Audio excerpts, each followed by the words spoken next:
Good morning বন্ধুরা, কেমন আছেন আপনারা সবাই? আশা করি সবাই ভালো আছেন, সুস্থ আছেন। আমিও ভালোই আছি। আজকে রবিবার, সকাল এখন বাজতে যায় প্রায় 7:30, 7:30 না, 7:15 হবে।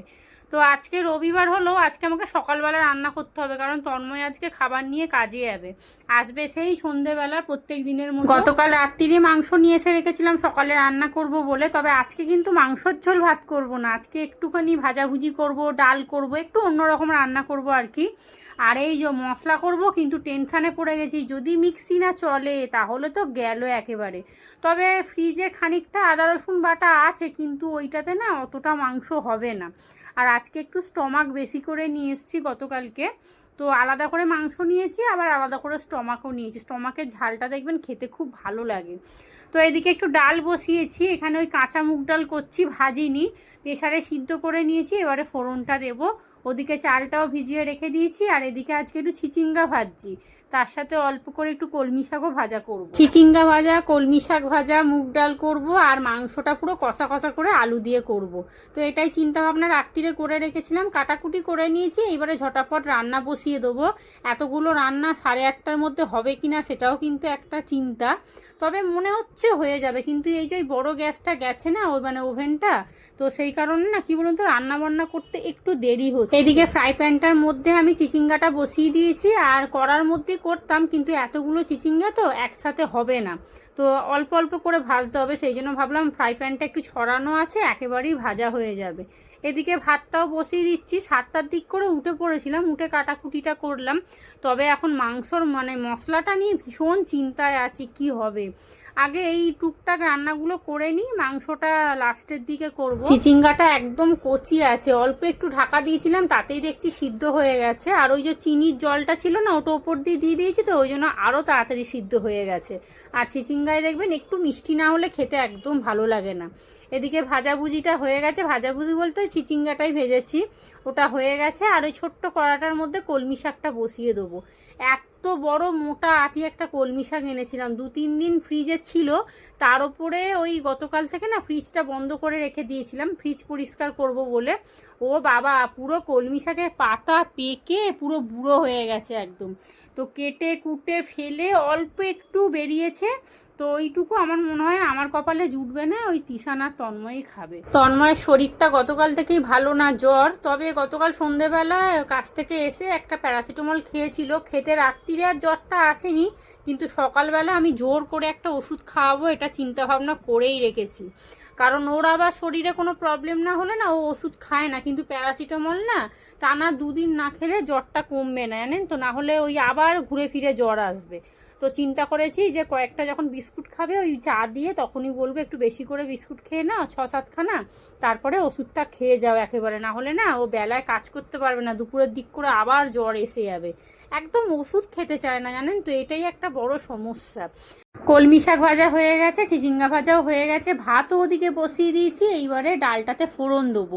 আর এই দেখুন শোকেস থেকে এই ছোট্ট তরকা প্যানটা বার করেছি, এটা অনেক দিনের, জানেন, এটা না ওই অ্যালুমিনিয়ামের, মানে তাড়াতাড়ি পুড়ে যায়, সেই জন্য এটাকে ব্যবহার করতাম না। এরকম আর একটা ছোট্ট ফ্রাই প্যানও আছে, সেটা ওই তেল দিলেই না ধোঁয়া ওঠে, সেই জন্য খুব একটা ব্যবহার করতাম না, রেখেই দিয়েছিলাম।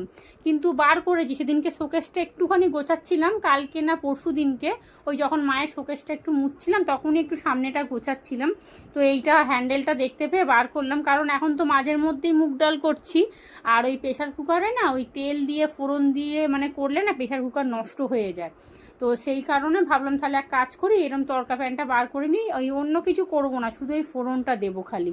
ফোড়ন দিলে কি হবে জানেন তো, বড্ড পুড়ে যায়। এই একবার করলাম বলে কিছু হয় না, কিন্তু এটা যখন পরপর করতে থাকবো না, ওই পুড়ে গিয়ে বিচ্ছিরি হয়ে যায় একদম, মানে কালো হয়ে যায় একদম। ওপরটা কালো রং করা, কিন্তু পিছনটা যেহেতু অ্যালুমিনিয়াম, তো পুরো বিকট দেখতে লাগে। মুগ ডালটা হয়ে গেছে, এদিকে কলমি শাকটাও হয়ে গেছে, একেবারে কন্টেনারে করে তুলে রাখলাম। আর এই যে এখানে 2টো টমেটো, আদা রসুন, তারপরে কাঁচা লঙ্কা 2খানা দিয়ে দিয়েছি। এবারে চলুন দেখি মিক্সিটা চলে কি না। আর আমার তো ভীষণ ভয় লাগে, ওই যে মাঝখানে সেই ছিটকে গেছিলো না একবার চোখ মুখে পুরো, বাবা লঙ্কা ছিল তো পুরো, কি বলবো, চোখ মুখ পুরো জ্বলছিল। তন্ময় বলছে শিগগিরই বরফ বার করে দাও আগে। তারপর থেকে না মিক্সি চালাতেই ভয় লাগে আমার, অনেক ভয়ে ভয়ে মশলাটা করতে গেলাম। মিক্সিটা ভালো আছে, এটা আমার দেখে খুব ভালো লাগলো, মানে কি বলবো, শান্তি পেলাম একটা। তো মিক্সিটা ভালো আছে, তার মানে বাটিটাই ঘাটে গেছে একদম।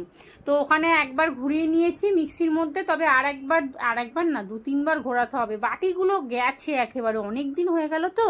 মিক্সির বয়স আর আমার ফ্রিজের বয়স সেম একদম, মোটামুটি 4-4.5 বছর হতে যায়। তো ওই জন্য এই দেখুন, দেখেছেন কি অবস্থা, দেখুন মানে কতবার ঘুরিয়েছি, কখন ধরে মিক্সিটা চালালাম, তারপরেও ভালো পেস্ট হয়নি। রসুনগুলো ভালো পেস্ট হয়ে গেছে, কাঁচা লঙ্কা পেস্ট হয়েছে, সবই হয়েছে, কিন্তু আদাগুলো একদম পুরো ডেলা ডেলা রয়ে গেছে। আর এগুলো যদি মুখে পড়ে না, ওরে বাবা, আমারও একদম খেতে মানে বিকট লাগে। আর তন্ময় তো মানে কি বলবো, যেই কামড়াবে তখনই বলবে এটা কি রান্না করেছো। তো ওই জন্য ভালো করে বেছে বুছে যা ছিল সব বার করেছি, করে এবারে চলুন মাংসটা ঝটপট বসিয়ে দিই। এখন বাজে কিন্তু 8টা। আমি তাই ভাবছি 8টার সময় মাংস বসাচ্ছি, 8:30টায় মাংস হবে তো। আর এদিকে আমার মাংসর আলুটাও কাটা হয় না জানেন, আজকে আলুটাও যে কাটবো সেইটুকুও সময় পাইনি। আর আপনারা একটু গাড়ির আওয়াজ পেতে পারেন, আসলে সামনে পুজো তো, রাস্তা দিয়ে প্রচুর বাইক যাচ্ছে, আর আমাদের রাস্তার ধারে ঘর, বারবার একই কথা বলি। তো চলুন, এখানে আলুটাও সিদ্ধ করে নিয়েছিলাম, এইবারে আলুটা দিয়ে দিলাম। মাংসটা মোটামুটি সিদ্ধ হয়ে গেছে, আর একটু সিদ্ধ করব আলুর সাথে, ব্যাস। কষা মাংস তো খুব বেশিক্ষণ লাগবে না। আর আজকে না আমি শুধু লেগ নিয়ে এসেছি, লেগ মাংস বেশিক্ষণ সেদ্ধ হতে সময় লাগে না, সলিড হলে না সিদ্ধ হতে টাইম লাগে। ওদিকে মাংসটা বসিয়ে দিলাম, এদিকে চাটাও করে নিয়েছি, 8টা 20 বাজে। আর আজকে তিশানের তো পড়া ছুটি, রবিবার যেহেতু, বাবা ছেলে দুজনে মিলে ফোন দেখছে। এই হলো কষা মাংসর কালার, লাল টকটক করছে। আর আজকে একটু ঝাল ঝাল করেই করেছি, কষা মাংস তো একটু ঝাল না হলে ভালো লাগে না, কিন্তু তো তিশান খেতে পারে না, তো সেই কারণে না বেশি ঝাল দিতে পারি না। আর তন্ময় আবার বলবে ঝাল দাওনি, কেমন খেতে লাগছে, এটা মাংস নাকি, কি করি বলুন তো এদের দুজনকে নিয়ে। হ্যাঁ চলুন, এদিকে ভাত হয়ে গেছে, এবারে খাবার দাবারগুলো কন্টেনারে ভরে দিই, তাহলে আমার মানে একটা কি বলবো যুদ্ধ শেষ হবে। আর আজকে ভাতটাও খুব সুন্দর করে নাবিয়েছি, সুন্দর করে রান্না করেছি, নাবিয়েছি না তো, আজকে ভাতটা পুরো ঝরঝরে হয়েছে একদম। এই হলো সমস্ত খাবার দাবার, চিচিঙ্গা ভাজা, কলমি শাক ভাজা, আর এদিকে চিকেন কষা, আর ওদিকে হচ্ছে ভাত, আর ওদিকে মুগ ডাল। চলুন এবারে কন্টেনারগুলো সব মুখ আটকে নিই, 8:30, 8:40 হতে যায়। ও চলে গেলে সোজা যাব বাথরুমে জামা কাপড় ভেজাতে। চাদরগুলো পড়ে আছে, অল্প অল্প করেই ভেজাবো, সব একসাথে ভেজাবো না, কারণ গতকালকের অনেক জামা কাপড় ভিজে পড়ে আছে, সেগুলো শুকোলে তবে আমি এগুলো মিলতে পারবো। সকাল থেকে রোদ উঠেছে, সেই জন্যই ভাবলাম একটু ভিজিয়ে দিই। আর এই চাদরটা না মানে দেখতে সুতির হলে কি হবে, কিরকম একটা ভয়েল টাইপের কাপড় জানেন, ওটা একটু হাওয়া লাগলেই শুকিয়ে যায়, তাই ভাবলাম তাহলে সেটটা পুরো একবারে ভিজিয়েই নিই। গতকালকে তো ওই বালিশের কভার, পাশ বালিশের কভার, ওগুলো সব কেচে নিয়েছি, শুধু চাদরটা পড়ে আছে। আর তিশান চুল কেটে এসেছিল, সেই সমস্ত গেঞ্জি প্যান্ট এগুলোকে তো কাচতেই হবে, না হলে তো হবেই না, সেই জন্য ভিজিয়ে দিলাম। তন্ময়ের একটা গেঞ্জি, 2খানা গেঞ্জি, আর গতকালকে যেহেতু ওর জ্বর হয়েছিল তো, আর এমনিও প্রতিদিনের ওর গেঞ্জি আমি প্রতিদিনই কেচে দিই, ও প্রত্যেক দিন কাঁচা জামা প্যান্টই পরে যায়। 3খানা গেঞ্জির প্যান্ট কিনেছে, ওই ঘুরিয়ে ফিরিয়ে পরে যায় আর কি। আর এই যে গতকালকে আমি যে ফেসিয়াল করেছিলাম, সেই ফেসিয়ালের ওই যে টাওয়ালটা এখনও পড়ে আছে, কারণ গতকালকে তো কাচা হয়নি। একটু সার্ফ দিয়ে না কাচলে না ভালো লাগবে না, কি সুন্দর গন্ধ ছাড়ছে জানেন যখনই ভেজাচ্ছিলাম। চলুন বাথরুমটা আজ পরিষ্কার করব, তাহলে পুজোর মোটামুটি সমস্ত কিছু পরিষ্কার হয়ে যাবে। আর বাথরুম না পরিষ্কার করলে হয় বলুন তো, ঘরদোর পরিষ্কার করলাম আর বাথরুম পুরো একবার শ্যাওলা পড়ে আছে, দেখতে কি বিচ্ছিরি লাগবে। চলুন এখানে চাটা এখন খাবো। মাইক্রোওভেনটা দেখেছেন চকচক করছে, গতকাল পরিষ্কার করেছিলাম না, আর দেখতেও কি ভালো লাগছে। চাটা খেয়ে তারপরে একটু ভিডিও এডিট করব। মাইক্রোওভেনটা ভালো করে ওপরটা কলিন দিয়ে মুছে তারপরে কভারটা পেতে দেবো, যেহেতু একটা কভার তো, তাই কালকে একটু সার্ফ দিয়ে ভিজিয়ে ভালো করে কেচে দিয়েছি, শুকিয়েও গেছে, সিল্কের তো, তো সেই জন্য শুকিয়ে গেছে তাড়াতাড়ি। আর এই ম্যাটগুলো একটু ভেজা ভেজা আছে, এগুলো আবার মুছে ভালো করে শুকনো করে তুলে রেখে দেবো, যখন আবার ফ্রিজটা নোংরা হবে তখন আবার এগুলো পাতবো, ওগুলো আবার কেচে দেবো। আর এই যে রান্নাঘর মোটামুটি পরিষ্কার, খালি একটু মুছতে হবে। আর আজকে বাসন সব মেজে রেখেছি জানেন, কারণ বাথরুমে অনেকটা সময় লাগবে, এই এত বাসন মাজতে গেলে না আমার একদম দিন কাবার হয়ে যাবে। তো চলুন চলে এসেছি এখানে মাইক্রোওভেনটা পরিষ্কার করতে। সুতির একটা ওই নিয়েছি গামছা ছেঁড়া, গামছা ছেঁড়া হচ্ছে সব থেকে ভালো মোছার জন্য। কাজ করতে করতে তন্ময়কে একবার ফোন করলাম, শরীর কেমন আছে জিজ্ঞেস করলাম, এমনিও আমি ওষুধ খাইয়ে দিয়েছি, সকালবেলা দাঁড়িয়ে থেকে ওষুধটা দিয়েছি জানেন, কিছুতেই ওষুধ খেতে চায় না, খুব প্রবলেম না হলে ওষুধ খাবেই না। আর আজকে তো জ্বরও আসেনি, গা হাত পাও নাকি যন্ত্রণা ছিল না, তো আমাকে বলছে না না আর ওষুধ খেতে হবে না, জ্বর তো কমে গেছে। তো ওকে আমি বললাম যে দেখো টানা 2 দিন 3টে দিন মোটামুটি প্যারাসিটামলটা খেতে হয়, না হলে হয়তো সকালে জ্বর এলো না, দুপুরবেলা করে হঠাৎ জ্বর চলে আসবে। একবার কারখানায় এরকম হয়েছিল জানেন, সকালে বারবার বললাম তন্ময় একটা ওষুধ খেয়ে যাও, আর না হলে পকেটে করে নিয়ে যাও, যদি জ্বর আসে তাহলে তুমি ওখানে খেয়ে নিতে পারবে। খেলোও না আর নিয়েও গেল না। দুপুরবেলা ফোন করলাম, বলছে ধুম জ্বর, কি বলবো বলুন তো। তারপর কে একটা কারখানার ছেলে নাকি প্যারাসিটামল এনে দিয়েছে, সেটা খেয়ে খানিকক্ষণ শুয়ে তারপর নাকি ওর শরীর ঠিক হয়েছিল। তো সেই জন্য আজকে আমি জোর করেই ওষুধটা খাইয়ে দিয়েছি। তো চলুন, ওদিকে মাইক্রোওভেনটা পরিষ্কার করে নিয়েছি। আমি রামনবমী থেকে যে ফুলগুলো কিনেছিলাম সেখান থেকে ছোট ফুলটা মাইক্রোওভেনের ওপর রাখলাম, দেখতে বেশ সুন্দর লাগছে না?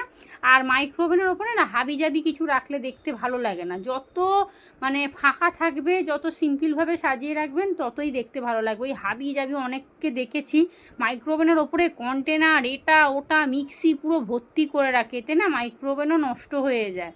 আমি খুব একটা কিছু রাখি না বলতে গেলে, আমার মাইক্রোওভেন পুরো পরিষ্কারই, মানে ওপরটা একদম ফাঁকাই থাকে। রান্নাঘরটা পরিষ্কার করে নিয়েছি, খাবার দাবারগুলো ওখানে সব সাজিয়ে রেখে দিয়েছি। আর প্রত্যেক দিন না মানে পুজোর কটা দিন আর কি একটু ভালো করে ডিপ ক্লিন করবো রান্নাঘর, কারণ এত কষ্ট করে সব পরিষ্কার করেছি সারা দিন, ওরে বাপরে মাথার ঘাম পায়ে ফেলে।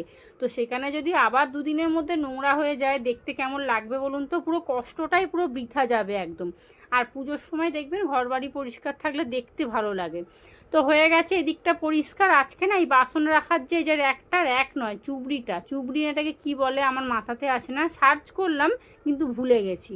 তো এইটা ভালো করে মাজা ঘষা করব আজকে। জলে দাগ হয়ে গেছে জানেন, অনেক দিন ধরে ব্যবহার হচ্ছে তো, আর এটাকে সরাবো করে সরাইনি। তার কারণটা হচ্ছে এত সুন্দর একটা জিনিস বলুন তো, ওই খাটের তলায় রেখে দেবো, মানে জিনিস থাকতেও ব্যবহার করতে পারবো না, এই আফসোসটা নিতে পারবো না। সেই জন্য তন্ময়কে বলেছি তুমি যখনই হাত পা ধোবে চুবড়িটা একটু মানে ঠেলে সরিয়ে দেবে, ওর না হাতে লাগে, মোটা মানুষ তো আমরা, রোগা মানুষ আমাদের হয়ে যায়, কিন্তু যখনই মুখ টুক ধুতে আসে বা কিছু কাজে হয়তো বেসিনে এলো তখন ওর এই কনুইটাতে লাগে। তো সেই জন্য ওকে বলেছি তুমি একটু ঠেলে সরিয়ে দিয়ে তোমার কাজ করে তুমি চলে যাবে। আর আমার যখন রান্না করতে অসুবিধা হয় না, আমি কি করি বলুন তো, বাসনের পুরো চুবড়িটা ধরে নিচে নামিয়ে দিই। এত ভালো করে মাজলাম তারপরেও দেখুন জলের দাগগুলো ওঠেনি, ওটা উঠবেও না, পুরো একবারে শক্ত হয়ে গেছে। আর এমনভাবে পুরো মাজা ঘষা করেছি না, চোখ মুখ পুরো ফেনায় ভর্তি হয়ে গেছিলো। চশমাটা খুলে রাখলাম, মুখটা একটু জল দিয়ে আসলাম।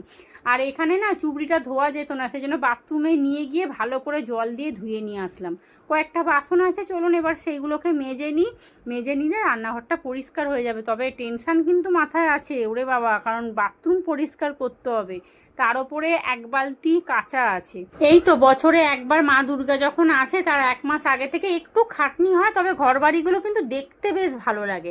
আমাদেরও এই পাশের বাড়িতেও দেখছিলাম সব ঝাড়াঝুড়ি করছে, ওদের সব লোক দিয়ে করাচ্ছে যেহেতু বড় বাড়ি, তো দেখলাম সব ঝাড়াঝুড়ি করছে পরিষ্কার করছে, দেখতেও ভালো লাগে, তখন মনে হয় যে হ্যাঁ পুজো এসছে। কিন্তু এই যে বৃষ্টি যখন নামে বা মনে হয় বর্ষা এসেছে। রান্নাঘর পুরো পরিষ্কার করে নিয়েছি, আর দেখুন বাসন রাখার ঝুড়িটার কি অবস্থা ছিল, চকচক করছে। তবে ভিতরে জলের দাগগুলো ওঠেনি, ওটা ওই মানে বাসন রেখে রেখে না একটা স্পট মতোই নিচে এই যে এই ট্রেটার মধ্যে দাগ হয়ে গেছে, ওটা আর উঠছে না, ঘষলেও উঠছে না। কিন্তু এগুলো খুব পরিষ্কার হয়েছে, এগুলো পুরো চিটে হয়েছিল একদম। রান্নাঘর ভালো করে মোছামুছি করে পরিষ্কার করে নিয়েছি। আজকে ওভেনটা দোকানে নিয়ে যাওয়ার ইচ্ছা আছে, দেখি কতটা কি কাজকর্ম কখন কি শেষ হয় আগে। আর সকাল থেকে আজকে রোদ উঠেছে, গতকাল যা জামা কাপড় কেচেছিলাম সমস্ত ভিজে, আর মিলিয়েও নি রাত্রিবেলা, শরীর আর দিচ্ছিল না। সকালবেলা উঠে রান্নাটা একটু সেরে তারপরে আগে জামা কাপড়গুলো মিলে আসলাম। আর আজকে বাথরুম পরিষ্কার করব, হারপিকটা শেষ হয়ে গেছিলো, হারপিক নিয়ে আসলাম।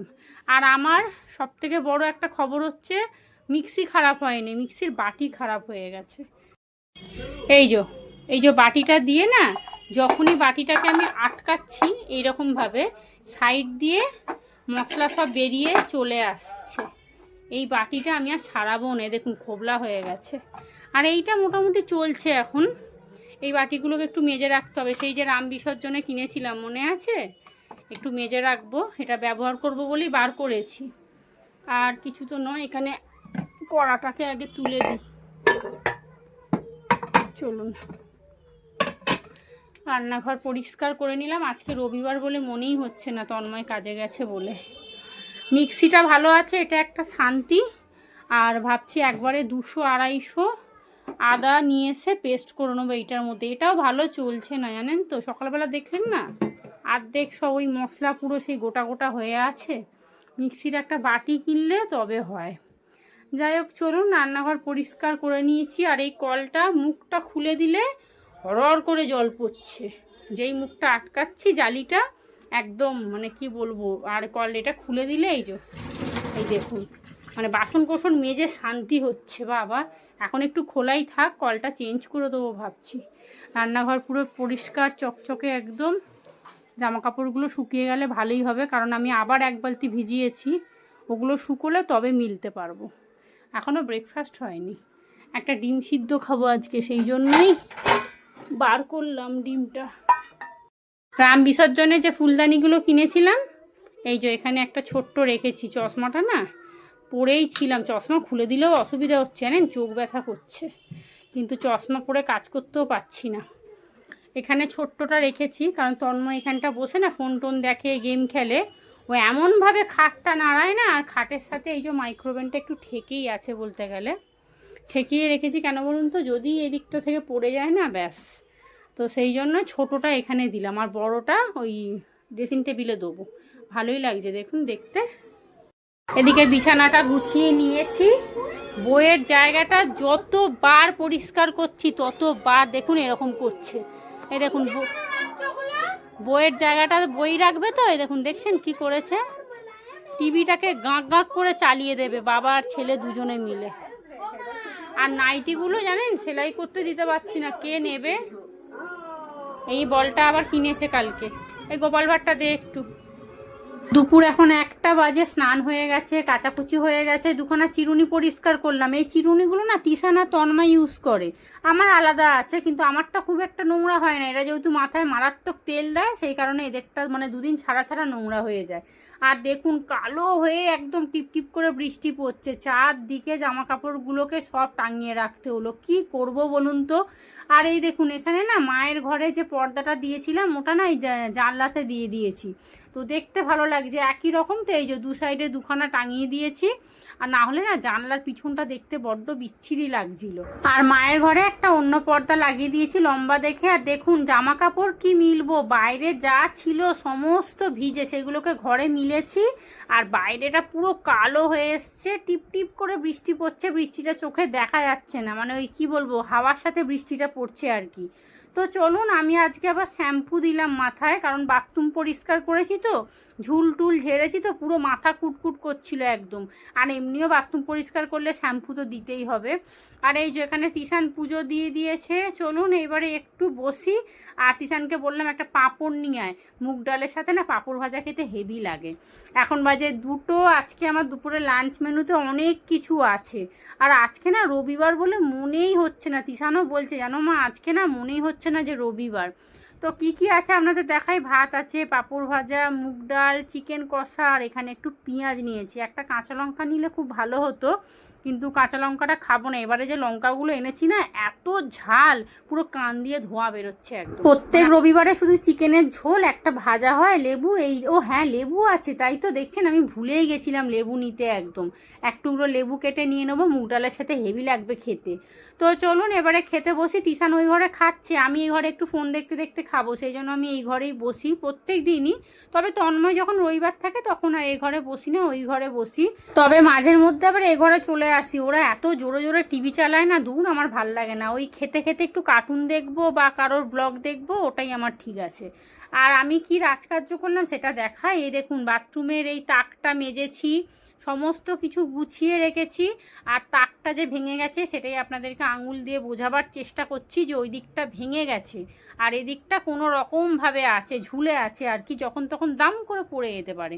আর এই যে বাথরুমটা পরিষ্কার করে নিয়েছি, সমস্ত কিছু মাজা ঘষা করেছি, মানে প্যান থেকে, গামলা থেকে, বালতি থেকে সমস্ত কিছু মেজেছি, সমস্ত কিছু। বেশ চকচক করছে বাথরুমটা, একদম দেখতেও ভালো লাগছে। আর দেখুন মেজেটার মধ্যে না আমি কি করেছিলাম, ওই প্রথম যখন মেজে হয়েছিল, তারপরে যখন বাথরুম পরিষ্কার করেছিলাম আমি ব্লিচিং পাউডার দিয়ে দিয়েছিলাম, তাই জন্য না মেজে যে লাল ভাবটা ছিল একদম গেছে গিয়ে মানে সাদা হয়ে গেছে খানিকটা। আর জলের পাইপগুলোকেও সুন্দর করে ঘষেছি, কারণ পুরো কালো হয়ে গেছিলো, ঝুল ঝেড়েছি, সব কিছু হয়ে গেছে। আর এই যে দরজাটা না সামনের দিকটা পুরো পরিষ্কার আছে, কিন্তু পিছন দিকটা পুরো নোংরা হয়ে গেছে, এই যে এখানে সাবানের জল টলগুলো লাগে তো সেই জন্য নোংরা হয়ে গেছে। তবে একবার ঘষে দেবো ভাবছি, আজকে তো আর করবো না, করলে কালকে করব। আর এ দেখুন, দেখছেন সামনের দিকটা কিন্তু পুরো পরিষ্কার চকচক করছে একদম। সন্ধে এখন 6টা বাজে, রান্নাঘরে চলে এসেছি। মাঝখানে একবার টুক করে এসে বাসনগুলো মেজেছিলাম। আর আমার মা এসেছে, মা তো দুদিন আসেনি, তাই একটুখানি ঘুরতে এসছে। ঘুরতে আসেনি, এই যে দেখুন মেজদার মাংস বেঁচে গেছে, তো সলিড মাংস। মা বলছে তোরা পকোড়া করে খেয়ে নিবি, নুন হলুদ মাখিয়ে নিয়ে এসছে, কারণ দুপুরবেলা করে মাংসটা নিয়ে এসেছিলো তো, আমাদের যেহেতু ফ্রিজ নেই তো নষ্ট হয়ে যাবে। মা বললো নুন হলুদ মাখিয়ে চুবড়ি চাপা দিয়ে রেখেছিলাম, আমি খানিকটা নিয়েছি আর তোকে দিলাম, তোরা পকোড়া করে খেয়ে নিস। আর ভেবেছিলাম রামতলায় যাব, তিশান কদিন ধরে না চুলের জেল কিনবো, কি শুরু করেছে। ওর যেহেতু চুলগুলো একটু খাড়া খাড়া তো, মানে সোজা সোজা হয়ে থাকে, দেখতে বিচ্ছিরি লাগে, তো সেই কারণে ওর একটা জেলের দরকার। বলছে মা সামনেটা একটু জেল দিলে দেখতে ভালো লাগবে। কোনো বন্ধুকে মনে হয় দেখেছে, আর নয় কোনো বন্ধুর মুখ থেকে শুনেছে, কারণ এটা 3-4 দিন ধরে শুরু করেছে। আর এই যে এখানে বল নিয়ে এখন শুরু করেছে, সারা দিন বল পিটাচ্ছে। তো মা বলছে আমি চলে যাব, কারণ বাড়িতে বললো সেরকম কেউ নেই, আর বসবেও না। রামতলা যাব বললে তাহলে হয়তো একটু বসতো, আমাদের সাথে যেত, কিন্তু যেহেতু যাব না, মা বলছে আমি আধা ঘন্টা পরেই বেরিয়ে যাব। এখন বাজে 7:30। তিশান অনেক দিন ম্যাগি খায় নে, তো সন্ধ্যা থেকে বায়না করছে মা ম্যাগি নিয়ে আসি, আমাকে একটু ম্যাগি করে দাও। তো ওই ম্যাগি করলাম। আর তন্ময় চলে এসেছে, ওরা আর কীর্তি বলবেন না, ভাত নিয়ে গেছিলো, সারাদিন বেচারা ভাতই খেতে পারে না, মানে ব্যাগ পুরো ধরে নিয়ে চলে এসেছে। আমাকে বলল এখন যে থালা দাও, দেখো কি ভালো আছে না আছে, মোটামুটি সবই ভালো আছে। ওই খেয়েছে ওই ঘরে, তো খেয়ে এখন একটু ফোন নিয়ে দেখছে, এই ঘরেই চলে এসেছে। বলছে সারাদিন কিচ্ছু খায়নি জানো, শুধু একটা নাকি বিস্কুটের প্যাকেট কিনে খেয়েছিল। তো কোথায় নাকি ওরা গেছিল, সেখানে নাকি ওরা ওদেরকেও বলিহারি যে একটা ড্রাইভার গেছে, সে সারাদিন কি খাচ্ছে না খাচ্ছে দেখবে না বলুন তো, যতই কাজ করুন না কেন, সেও তো মানুষ। কিন্তু এরা কীরকম কী জানি, আর কি বলবো, কিছু বলার নেই আমার। আমি বলছিলাম যে তুমি তো বলতে পারতে যে আমাকে বললেন না কেন আগে থেকে, তাহলে আমি ভাতের ব্যাগটা নিয়ে আসতাম, অন্তত গাড়িতে বসেও তো খেয়ে নিতে পারতাম। আর গাড়িতে বসেও খাওয়া যায় না জানেন তো, কারণ এসি গাড়ি তো, একটু টুকটাক কিছু পড়ে গেলে না একটা বিচ্ছিরি ব্যাপার হবে। এই রকম না ওর সাথে মাঝের মধ্যেই হয়, ও সারাদিন না খেয়ে থাকে, তারপরে চোখ মুখ শুকিয়ে যায়, কথা বলতে পারে না। আমি অনেকবার বলেছি যে তুমি বলবে, মুখে তো বলতে হবে বলুন না, আর ও মুখে কিচ্ছু বলবে না, যা বলবে তাই ও করে যাবে। যাই হোক চলুন, রাত্রিরে রান্না বলতে আজকে একটু লুচি করব, মাংস তো আছেই, ওই দিয়ে হয়ে যাবে। আর তিশানকে বলেছিলাম একটা স্যুপের প্যাকেট এনে দে, ওকে বলেছিলাম টমেটোটা নিয়ে আসবি, ও বাবা ও আবার ভেজিটেবিলটা এনেছে, অর্ধেক খেয়েছি অর্ধেক ফেলে দিয়েছি। তো এদিকে লুচিগুলো ভেজে নিচ্ছি। আর আমারও ঠান্ডা লেগেছে জানেন, তুই কদিন ধরে ঘরটর পরিষ্কার করছি, আজকে বাথরুম পরিষ্কার করেছি তো, সন্ধ্যা থেকে দেখছি গা হাত পা ম্যাজ ম্যাজ করছি, এমনি তো ওয়েদারটা একদম ভালো না। তো চলুন, তিশান ওই ঘরে টিভি দেখছে, ওর আবার এখন খুব দিদি নাম্বার 1 দেখার নেশা হয়েছে, মানে প্রতিদিন দেখে না, ওই রবিবারে যে সেলিব্রিটিগুলো আসে না যারা সব সিরিয়াল করে, 8:30 থেকে 9:30 অবধি হয়, ওটা দেখে, ভালোও লাগে দেখতে বেশ। তন্ময় খাবার দাবার অর্ধেক খেয়েছে, অর্ধেক সব ফ্রিজে তুলে রেখে দিয়েছি, বললো রাত্রিরে খাবে। সারাদিন পর এসে আর খেতে ইচ্ছা করে বলুন তো, অল্প একটু খেয়েছে, খেয়ে এখন এই গেম খেলতে বসেছে। আবার কালকে কাজে যাবে, সকালবেলায় 2 দিন হবে, তারপর তো ষষ্ঠী থেকে ছুটি হয়ে যাবে। তো চলুন, রান্নাঘর পরিষ্কার করে নিয়েছি, বাসন কুসন যা ছিল সব মাজা ঘষা করলাম। তো চলুন ভিডিওটা তাহলে এখানেই শেষ করি, একটু পরে খাবো, বিছানা করব, শোবো, আর তো কোনো কাজ নেই। আজকেও সকাল থেকে অনেকটা খাটনি হয়ে গেল, জামা কাপড় এই যে এখানে সব পড়ে আছে। তো চলুন ভিডিওটা এখানেই শেষ করছি। আপনারা সবাই ভালো থাকবেন, সুস্থ থাকবেন, সাবধানে থাকবেন। ব্লগটা যদি ভালো লাগে চ্যানেলটা অবশ্যই সাবস্ক্রাইব করবেন, আর কমেন্ট করে জানাবেন কেমন লাগছে ব্লগগুলো। আর চ্যানেলটা প্লিজ সাবস্ক্রাইব করুন যারা ব্লগ দেখছেন, সাবস্ক্রাইব তো একদমই বাড়ছে না, বলে বলে আমার মুখ ব্যথা হয়ে গেছে। তো চলুন আজকের মতো সবাইকে টাটা।